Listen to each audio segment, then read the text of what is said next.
ফান্দে পড়িয়া বগা কান্দে রে। অভিষেক ব্যানার্জি আর মমতা ব্যানার্জির এখন কার্যত এই হাল হয়ে গেছে। এতদিন ক্ষমতার দম্ভে ধরাকে সরা জ্ঞান করেনি, কিন্তু যে মুহূর্তে ক্ষমতা হারিয়েছে অভিষেক ব্যানার্জির বিরুদ্ধে একের পর এক ভয়ঙ্কর অভিযোগ আসছে, এবং অভিযোগ শুধু হাওয়ায় ভেসে নয়, একদম থানায় গিয়ে এফআইআর হচ্ছে।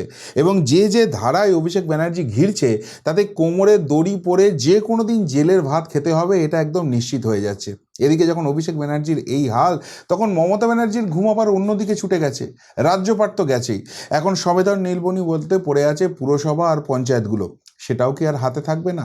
সেই সম্ভাবনাও তীব্র হচ্ছে, এবং সেই জন্য কালীঘাটে রীতিমতো আকুলি বিকুলি শুরু হয়ে গেছে। কি কি ঘটনা ঘটেছে এক এক করে আপনাদের সামনে নিয়ে আসি। প্রথমেই আপনারা জানেন যে বিধাননগর থানায় একটা এফআইআর হয়ে গেছে অলরেডি অভিষেকের বিরুদ্ধে। ভয়ঙ্কর অভিযোগ হয়ে গেছে, সেটার আপডেট একটু পরে দিচ্ছি। কিন্তু তার মাঝখানেই নন্দীগ্রামে যিনি এজিইউপির প্রার্থী ছিলেন, সেই শাহিদুল হক, তিনি কিন্তু বিস্ফোরক অভিযোগ নিয়ে এসছেন। এবং এই অভিযোগের যদি সামান্যতম সত্যতা থাকে, অভিষেক ব্যানার্জির বিরুদ্ধে ইডি, সিবিআই, এনআইএ সমস্ত কিছু চলে আসা উচিত। ভয়ঙ্কর বিস্ফোরক অভিযোগ। তিনি বলছেন শুভেন্দু অধিকারীকে হারাতে 100 কোটি টাকা বাজেট রেখেছিল তৃণমূল। ভয়ঙ্কর অভিযোগ। এবং কি কি কথাগুলো বলছে পরপর আপনাদের সামনে শুনলে বুঝতে পারবেন এই তৃণমূল কংগ্রেস নামক দলটি, এই অভিষেক ব্যানার্জি কতখানি ভয়ঙ্কর, কতখানি ডেসপারেট, এবং এরা যদি ভুল করে এবারে জিতে যেত, ঠিক আপনার হালটা কি হতো। শাহিদুল হক যে অভিযোগটা করছেন, তিনি বলছেন যে নন্দীগ্রামের প্রতিটি পরিবারকে খামে করে টাকা পাঠিয়েছে তৃণমূল কংগ্রেস, এবং এই টাকাটার উৎস কি? এই টাকাটা বাংলাদেশ, পাকিস্তান থেকে তৃণমূল কংগ্রেসের কাছে এসছে। কি বিস্ফোরক অভিযোগ, বুঝতে পারছেন?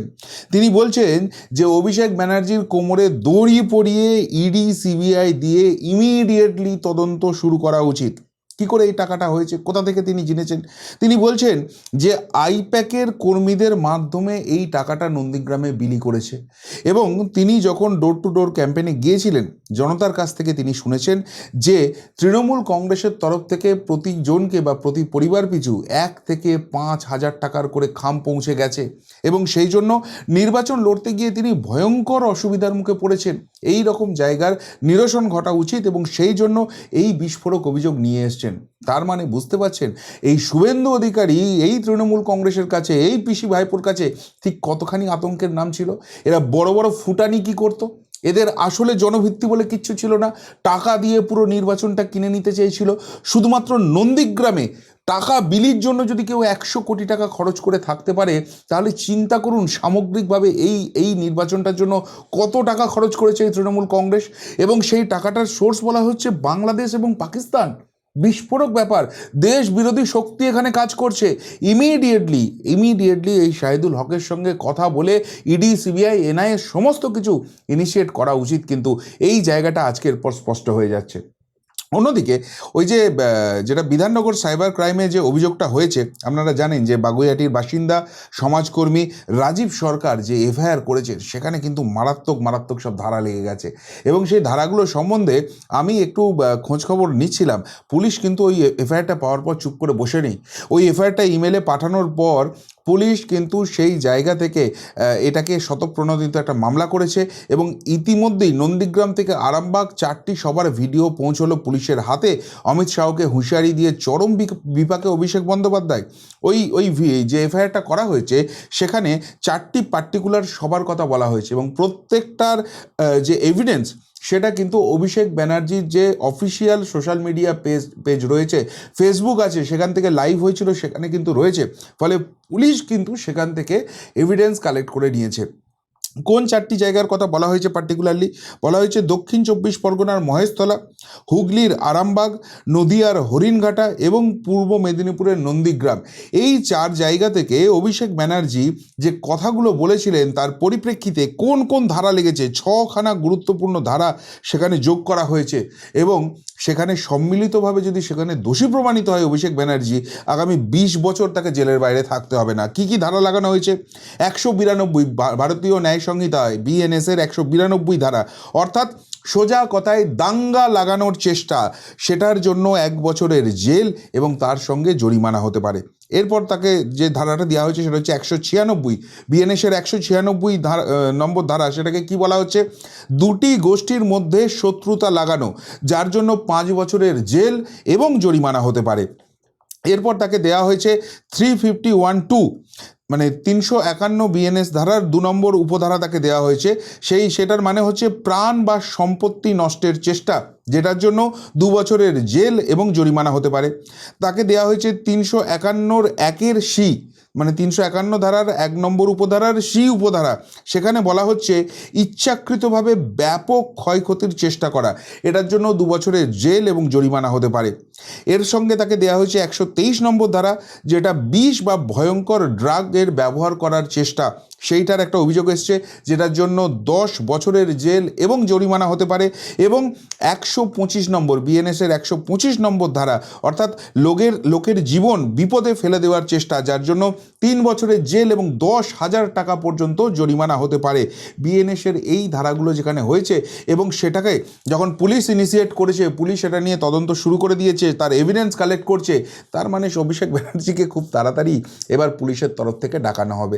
অর্থাৎ যে পুলিশকে এতদিন ব্যবহার করে এই মমতা ব্যানার্জি, এই অভিষেক ব্যানার্জি বিরোধীদের গলা চেপে ধরার চেষ্টা করত, এবার নিজেরা সেই পুলিশের ফাঁদে পড়তে চলেছে। সেই পুলিশ এবার এদের বিরুদ্ধে যথাযোগ্য জায়গায় যথাযোগ্য ব্যবস্থা করবে। সেই জন্যই বলছিলাম যে ঘটনাক্রম যেদিকে এগোচ্ছে না, অভিষেক ব্যানার্জির কোমরে দড়ি পড়াটা সময়ের অপেক্ষা। আর এ তো গেল একজন সমাজকর্মী, একজন সাধারণ মানুষের অভিযোগ, এ তো গেল একজন বিরোধী দলের প্রার্থী, তার অভিযোগ। এইবার আসল জায়গাটা শুরু হয়ে গেছে অভিষেক ব্যানার্জির দলের মধ্য থেকে। তার দলের মগরাহাট পশ্চিমের প্রাক্তন বিধায়ক তথা মমতা ব্যানার্জির নেতৃত্বে সংখ্যালঘু উন্নয়ন প্রতিমন্ত্রী যিনি ছিলেন, সেই গিয়াসউদ্দিন মোল্লা, তিনি কিন্তু এবার অভিষেক ব্যানার্জি এবং তার ঘনিষ্ঠ এক পুলিশ কর্তার বিরুদ্ধে ভয়ঙ্কর বিস্ফোরক অভিযোগ নিয়ে এলেন। এবং সেই অভিযোগ যদি পুলিশ এফআইআরটা যখন নিয়েছে, এর যদি তদন্ত করে, এই তদন্ত শুধু অভিষেক ব্যানার্জি অবধি থেকে থাকবে না, এই তদন্ত মমতা ব্যানার্জি অবধি পৌঁছে যাবে। কেন? এখানে গিয়াসউদ্দিন মোল্লা যেটা অভিযোগ করছেন, তিনি বলছেন অভিষেক ব্যানার্জি এবং তার সবথেকে তৎকালীন ঘনিষ্ঠ যে পুলিশ অফিসার, তারা গ্রাম পঞ্চায়েতের টিকিট, সেখানকার প্রধান নির্বাচন, এই সব কোটি কোটি টাকার বিনিময়ে করেছে। শুধুমাত্র তাই নয়, পঞ্চায়েত সমিতি বা জেলা পরিষদের যে টিকিট বন্টন, সেখানেও কোটি কোটি টাকা এরা তুলেছে। এবং এখানে ওই পঞ্চায়েত সমিতি বা জেলা পরিষদের যে পদগুলো আছে, অর্থাৎ কর্মাধ্যক্ষ যারা হন বা ওখানকার যারা সভাধিপতি হন, সেই সব পদগুলো পাইয়ে দেওয়ার জন্য কিন্তু প্রচুর কোটি কোটি টাকা এরা তুলেছে। এবং সবথেকে যেটা মজার ব্যাপার, এই নিয়ে যখন গিয়াসউদ্দিন মোল্লা বা তৃণমূল কংগ্রেসের ওই গোষ্ঠীটা যখন অভিযোগ জানাতে গেছে পুলিশের কাছে, তখন তাদেরকে বেধড়ক মারধর করা হয়েছে, তাদেরকে শারীরিক এবং মানসিক দুইভাবেই প্রচণ্ডভাবে পুলিশ হেনস্থা করেছে। এরপর গিয়াসউদ্দিন মোল্লা পুলিশের এই ব্যবহার দেখে তিনি সরাসরি মমতা ব্যানার্জি এবং অভিষেক ব্যানার্জিকে এই ঘটনা রিপোর্ট করেন, কিন্তু কোনো কাজ হয়নি। গিয়াসউদ্দিন মোল্লার এর পরের অভিযোগ হচ্ছে যে সংশ্লিষ্ট পুলিশ অফিসারের বিরুদ্ধে এই বিস্ফোরক অভিযোগ তিনি মমতা ব্যানার্জি এবং অভিষেক ব্যানার্জির কাছে জমা দিয়েছিলেন, তার তো কোনো কিছু এরা স্টেপ নেয়নি। উল্টে ওই পুলিশ কর্তাকে তারপরই ইমিডিয়েট বেসিসে পদোন্নতি দেওয়া হয় এবং ওইখানকার যে পুলিশের কন্ট্রোল, সেটা পুরোপুরি সেই সংশ্লিষ্ট পুলিশ অফিসারের কাছে চলে যায়। এবার আপনাদের একটা প্রশ্ন থাকবে যে গিয়াসউদ্দিন মোল্লার তাহলে এতদিনে বোধোদয় হচ্ছে? এতদিন তার বোধোদয় হয়নি? এতদিন তৃণমূল কংগ্রেসে থেকে চুপ করে মুখ বন্ধ করেছিলেন? এই জায়গাটাও আরও ভয়ঙ্কর। বলছি না, এটা মমতা ব্যানার্জি অবধি কেসটা পৌঁছে যাবে। যার একটা লিঙ্ক আপনারা পেয়ে গেলেন যে এখানে শুধু অভিষেক ব্যানার্জি নয়, গিয়াসউদ্দিন মোল্লার কথা অনুযায়ী তিনি মমতা ব্যানার্জিকেও জানিয়েছিলেন, তাও কোনো সুরাহা পাননি, উল্টে পুলিশের এই অবস্থা হয়ে গেছে। এবার গিয়াসউদ্দিন মোল্লা যেটা বলছে যে আমি এতদিন ভয়ে মুখই খুলতে পারিনি, অর্থাৎ ওই বিজেপি বারবার বলছিল না ভয় আউট ভরসা ইন, সেই জায়গাটাই হয়েছে এখানে বেসিক্যালি। এখানে গিয়াসউদ্দিন মোল্লা যদি প্রকাশ্যে মুখ খুলতো, তার হয়তো অনেক কিছু ক্ষতি হয়ে যেতে পারতো। সেই জন্য ভয়ের চোটে, ভাবুন তৃণমূল কংগ্রেসের একজন প্রতিমন্ত্রী, সে ভয়ে মুখ খুলতে পারছে না, তাহলে সামগ্রিকভাবে এই মমতা ব্যানার্জি, এই অভিষেক ব্যানার্জি গোটা বাংলাকে কিভাবে সন্ত্রস্ত করে রেখেছিলেন এবার বুঝতে পারছেন। তো তিনি সেই জন্য মুখটা খুলতে পারেননি। এখন সরকারের পরিবর্তন হয়েছে এবং মাননীয় মুখ্যমন্ত্রী শুভেন্দু অধিকারী যেভাবে রাজ্যটা চালাচ্ছেন, যেভাবে প্রশাসনটা চালাচ্ছেন, যেভাবে পুলিশকে ফ্রি হ্যান্ড দিয়েছেন, যেভাবে দুষ্কৃতিরাজ খতম করার কথা বলছেন, সেই জায়গা থেকে তিনি ভরসা পেয়েছেন এবং তিনি এটা নিয়ে মুখ খুলেছেন। শুধু মুখ খোলেননি, তিনি এটা নিয়ে এফআইআর করেছেন। অর্থাৎ একদিকে তো সাইবার ক্রাইমে ওই অভিযোগ চলছে, অন্যদিকে সাইদুল হক যেটা বলেছে সেটা নিয়ে ইমিডিয়েটলি এফআইআর রেজিস্টার হবে এবং তার আগে গিয়াসউদ্দিন মোল্লা তিনি কিন্তু এফআইআর করে দিয়েছেন। মানে কিভাবে অভিষেক ব্যানার্জি ঘিরছেন, কিভাবে নিজের পাপে এবার বাকি জীবনটা জেলে কাটাবেন, বুঝতে পারছেন? অভিষেক ব্যানার্জি খুব বড় নেতা হয়ে গিয়েছিল, খুব হোমরা চোমরাগিরি করতো, যাকে যখন মনে হতো তাকে থ্রেট করে যেত। আজকে অভিষেক ব্যানার্জি ক্ষমতা থেকে যাওয়ার পর তার নিজের দলের লোক, তার নিজের দলের মন্ত্রী তার বিরুদ্ধে এফআইআর করছে। এই অভিষেক ব্যানার্জির কী অবস্থা হবে এবার বুঝতে পারছেন? আর অভিষেক ব্যানার্জির যদি এই অবস্থা হয়, অভিষেকের যে সাঙ্গ পাঙ্গ উপাঙ্গ উচ্চেংড়েগুলো ফটাং ফটাং করে লাফাচ্ছিল, তাদের কি হাল হবে আগামী দিনে বুঝতে পারছেন? আবারও বলছি, ধৈর্য ধরুন, প্রত্যেকের বিরুদ্ধে ব্যবস্থা হবে, প্রত্যেকের বিরুদ্ধে ব্যবস্থা হবে, কিন্তু সেটা আইনি পথে। কেউ আইন হাতে তুলে নেবেন না। এই যে বারবার বলা হচ্ছে ভারতীয় জনতা পার্টির তরফ থেকে যে মারধর, এই রাজনীতি, এই সংস্কৃতি পশ্চিমবঙ্গ থেকে খতম করতে হবে। এই তৃণমূল কংগ্রেস পশ্চিমবঙ্গের সংস্কৃতিটাকেই শেষ করে দিয়ে গেছে, পুরো জেহাদি রাজনীতি ঢুকিয়ে দিয়ে গেছে, সেইটাকে শেষ করারই লড়াই চলছে। ওই জেহাদি রাজনীতি চলবে না, সুস্থ রাজনৈতিক পরিবেশ ফিরিয়ে আনতে হবে এবং সেটা কাউকে না কাউকে শুরু করতে হবে। সেটা ভারতীয় জনতা পার্টি শুরু করেছে। এটা না হলে এতদিনে অভিষেক ব্যানার্জি যা বলেছে সেটা করে দেখিয়ে দিত। এই যে রাজ্যে রক্তের গঙ্গা বইতো না, সেটার জন্য সম্পূর্ণ দায়ী এই অভিষেক ব্যানার্জি থাকতো। আর সেটা নিয়েই এফআইআর হয়েছে, সেটা নিয়েই তদন্ত হচ্ছে। এই তো গেল অভিষেক ব্যানার্জি এপিসোড। এবার মমতা ব্যানার্জিও যে খুব শান্তিতে আছে তা নয়। ইমিডিয়েটলি আপনারা জানেন যে ওই বিধায়কদের বৈঠক ডেকেছিল, সেখানে তো 10-11 জন বিধায়ক আসেনি। কেউ কেউ বলছেন সংখ্যাটা 15, কেউ কেউ বলছেন অন্তত 15 জন বিধায়ক কংগ্রেসের সঙ্গে যোগাযোগ করে বসে আছে, কেউ কেউ তো বলছেন দক্ষিণবঙ্গের যে মুসলিম বিধায়কগুলো আছে সেগুলো আইএসএফের সঙ্গে যোগাযোগ করে বসে আছে। এই ডামাডোল গেল। এবার যারা পরাজিত প্রার্থী তাদেরকে তিনি ডেকেছিলেন, সেখানেও যারা এতদিন মমতা ব্যানার্জির সভা আলো করে থাকতেন, ওই টলিউডের সব বড় বড় অভিনেতা অভিনেত্রী, ওই সঙ্গীত শিল্পী যারা এসে লাইন দিতেন কে কতখানি চপ্পল চাটতে পারেন, সবাই বলছেন আমাদের সঙ্গে রাজনীতির কোনো সম্পর্ক নেই, কেউ আসছে না। এই বড় বড় নেতা ফেতা যাদেরকে তিনি বিধায়ক নেতা মন্ত্রী সব বানিয়েছিলেন, সব হাওয়া হয়ে গেছে। তো সেই সব তো গেল। এবার যেটা তিনি করেছেন, তিনি সমস্ত জেলা পরিষদের সদস্যদের কর্মাধ্যক্ষদের ডেকে পাঠিয়েছিলেন। কেননা যেটা খবর আছে যে পঞ্চায়েত বলুন, পঞ্চায়েত সমিতি বলুন, জেলা পরিষদ বলুন, মিউনিসিপ্যালিটি বলুন, সবগুলো কার্যত ক্লোজ হয়ে বসে আছে। এই জন্য নয় যে ভারতীয় জনতা পার্টি চাপ দিচ্ছে, ভারতীয় জনতা পার্টি এগুলোকে ছিনিয়ে নেবার চেষ্টা করছে। এই জন্য এরা এতদিন তৃণমূলী নেতা হয়ে কার্যত দস্যুবৃত্তি করে গেছে। মানুষের যেটা হকের পাওনা সেটা তো দেয়নি, উল্টে তাদের কাছ থেকে 2 হাতে তোলাবাজি করেছে। ফলে মানুষ এখন ক্ষমতার স্বাদটা বুঝে গেছে। এই যে পরিবর্তনটা হয়েছে, এই তোলাবাজ নেতা নেত্রীগুলোকে আর মানুষ সহ্য করতে পারছে না। আর পুলিশও এদের সঙ্গে নেই, ফলে এদের বাহাদুরি বেরিয়ে গেছে, এদের মোটামুটি পিছনের হাওয়া শুকিয়ে গেছে, সমস্তটা বেরিয়ে গেছে, ফুস হয়ে গেছে। ফলে এরা ভয়ে আর কেউ পঞ্চায়েতে আসছে না, কেউ পঞ্চায়েত সমিতিতে আসছে না, কেউ জেলা পরিষদে আসছে না, কেউ মিউনিসিপ্যালিটিতে আসছে না। তো এই অবস্থায় তো রাজ্যটা চলতে পারে না। রাজ্য সরকার কীভাবে একা কাজটা করবে? এই যে ত্রিস্তরীয় সিস্টেম রয়েছে বা মিউনিসিপ্যালিটি সিস্টেম রয়েছে, তাদেরকে দিয়েই তো ডেভেলপমেন্টের কাজটা করাতে হবে। সুতরাং এই যদি অবস্থা হয়, তাহলে যেটা সম্ভাবনা তৈরি হচ্ছে যে আগামী 6 মাসের মধ্যে পশ্চিমবঙ্গে মিউনিসিপ্যালিটি এবং পঞ্চায়েত নির্বাচন একসঙ্গে হয়ে যেতে পারে। আর সেইটা যে হবে, এটা তৃণমূলের নিচুতলা খুব ভালোভাবে বুঝতে পারছে। বিজেপি বলে দিয়েছে পরিষ্কারভাবে যে ভাই আমরা এখন তৃণমূল থেকে কাউকে নেব না, আগামী 1 মাস তো কোনো জয়েনিংই হচ্ছে না। তো সেই জায়গা থেকে তৃণমূলের এই যারা রয়েছে তারা খুব ভালো করে জানে যে তৃণমূলের রাজনীতি শেষ। যেটা বারবার আপনাদের বলে আসছি, একবার ক্ষমতা থেকে গেলে এই দলটার নামও নিশান থাকবে না। আগামী 3 মাস ওয়েট করুন না, এই তৃণমূলের ঝান্ডা ধরার কেউ লোক থাকবে না, সেই পরিস্থিতি তৈরি হয়ে গেছে। তো সেই জন্য এই এতদিন তৃণমূল করে আসা মাতব্বরগুলো তারা জানে যে তারা যদি বিজেপির হাতে পায়ে ধরে বিজেপিতে ঢুকতে না পারে, তাদের জীবন শেষ হয়ে যাবে, তাদের ওই করে কমে মেরে খাওয়ার জায়গাটা থাকবে না। কিন্তু বিজেপিতে এলেও যে সেটা পারবে তা নয়, কিন্তু অ্যাটলিস্ট রাজনৈতিকভাবে ভেসে থাকতে পারবে। ফলে তলায় তলায় সকলেই বিজেপির হাত পা ধরে পা চাটার চেষ্টা করে যাচ্ছে। এই খবর বিভিন্ন জায়গা থেকে আসছে, আর সেই খবর আমাদের কাছে এলে মমতা ব্যানার্জির কাছে থাকবে না। সেই জন্য আজকে জেলা পরিষদ স্তরে, জেলা স্তরের সমস্ত নেতা ফেতাকে ডেকেছিলেন। কতজন কি এসেছে এখনও সেই খবর আমার কাছে আসেনি, কিন্তু সেই আসার অবস্থা যে খুব একটা ভালো নয় এটা স্পষ্ট।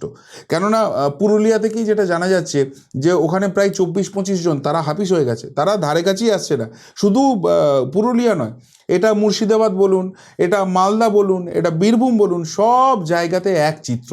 বিশেষ করে যেখানে এই মমতা ব্যানার্জি এই অভিষেক ব্যানার্জি ভোট হতে দেয়নি গত পঞ্চায়েতে, ভোট না করে গায়ের জোরে যেখান থেকে জেতার চেষ্টা করেছে, সেইখানের এই ছবিগুলো আরও বেশি স্পষ্ট হচ্ছে। কারণ এরা খুব ভালো করে জানে এদের নিজের দমে জেতার ক্ষমতা নেই। ওই চুরি চামারি ছ্যাঁচড়ামি করে এবং জোর করে ভোটটা লুট করে মানুষকে ভোটটা না দিতে দিয়ে এরা একমাত্র জিতে পারে। সুতরাং এদের কোনো জনভিত্তি নেই। আর এদের যদি কোনো জনভিত্তি না থাকে, এরপর এরা যখন ক্ষমতা থেকে যাবে, পাবলিক তখন এদেরকে যা বোঝানো সেটা বুঝিয়ে দেবে। ফলে অবস্থা খুব খারাপ, অবস্থা খুব খারাপ। কোন দিকটা সামাল দেবে সেটাই বুঝতে পারছে না। উঁচু স্তর থেকে নিচু স্তর ক্রমশ ভ্যানিশ হয়ে যাচ্ছে। আর ওই জন্য দিদিমণি বড় বড় ডায়লগ দেওয়ার চেষ্টা করছে।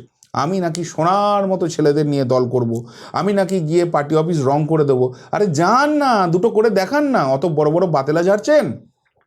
ফলতাতে তো এখনও পুনর্নির্বাচন দিয়ে দিয়েছে, এখনও তো নির্বাচনটা কমপ্লিট হয়নি। কালকেই গিয়ে মাননীয় মুখ্যমন্ত্রী শুভেন্দু অধিকারী সেখানে দাপটের সঙ্গে সভা করে চলে এলেন। আপনি নাকি জননেত্রী, বাংলার মানুষ নাকি আপনার সঙ্গে আছে, আপনাকে নাকি জোর করে হারিয়ে দেওয়া হয়েছে।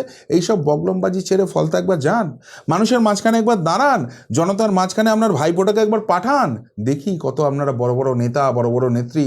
নাকি এখনই ভয় পাচ্ছেন যে জনতার সামনে গেলে এই যে জনরোষ, যেভাবে হাইকোর্টে গিয়ে চোর চোর চোর চোর এবং তার সঙ্গে যেসব গালাগালি শোনাতে হয়েছে, সে তো ভদ্র সমাজে বলা যায় না, সেই জিনিস হয়েছে। ফলতাতে গেলে বাকি জিনিসটা জনতাই সেখানে বুঝিয়ে দেবে। তাই মুখে বড় বড় বাতলাবাজি করছেন আর এদিকে কাজের বেলায় অশ্বডিম্ব প্রসব করছেন, সেই জায়গাটা চলে এসছে। আসলে এটাই হওয়ার ছিল। পাপ কারুর বাপকে ছাড়ে না। এই তোলামূলগুলো ভেবেছিল যে চিরদিন এইভাবে চুরি চামারি ফেরেববাজি করে জিতবো, এইভাবে মানুষকে অত্যাচার করব, এইভাবে লোকের ঘরে ঢুকে তাদের মনোবল ভেঙে দেওয়ার চেষ্টা করব, খুন খারাপি করে জিতবো। এটার বিরুদ্ধেই আমাদের সামগ্রিক লড়াই ছিল এবং সামগ্রিকভাবে পশ্চিমবঙ্গের জনতা এই তোলামূল বাহিনীকে, এই জেহাদি বাহিনীকে, এই হারমাত বাহিনীকে লাথ মেরে তাড়িয়েছে। আর তারপর এদের যা অকাত সেটা কিন্তু মানুষ এবার ক্রমশ এদেরকে বুঝিয়ে দিচ্ছে। ফলে এখন ওই ফাঁদে পড়িয়া বগার কান্দার সিচুয়েশান চলে এসছে। তবে এই কান্নার সবে শুরু। এই কান্না এখনও অনেক কান্না কাঁদতে হবে। যে পাপ এই মমতা ব্যানার্জি, এই অভিষেক ব্যানার্জি গত 15 বছর ধরে তার সাঙ্গ পাঙ্গ উপাঙ্গ নিয়ে করেছে, তার প্রতিটা পাপের প্রায়শ্চিত্ত এদেরকে করতে হবে। আইনি পথে এর জবাব এরা পাবে এবং সেটা যে কতখানি কঠিন হতে পারে এই কদিনই মোটামুটি বুঝে গেছে ব্যানার্জি বাহিনী। আর সেই জন্য মুখে বড় বড় বগলমবাজি ছাড়া আর এদের কোথাও ময়দানে দেখা যাচ্ছে না। কি বলবেন মমতা ব্যানার্জি আর অভিষেক ব্যানার্জির এই হাল নিয়ে? যদি কিছু বলার থেকে অবশ্যই কমেন্ট বক্সে কমেন্ট করে জানাবেন। এখনকার মতো এখানেই শেষ করলাম। ফেরত আসছি নতুন প্রতিবেদন নিয়ে খুব তাড়াতাড়ি। ভালো থাকবেন, সাথে থাকবেন, পাশে থাকবেন। নমস্কার।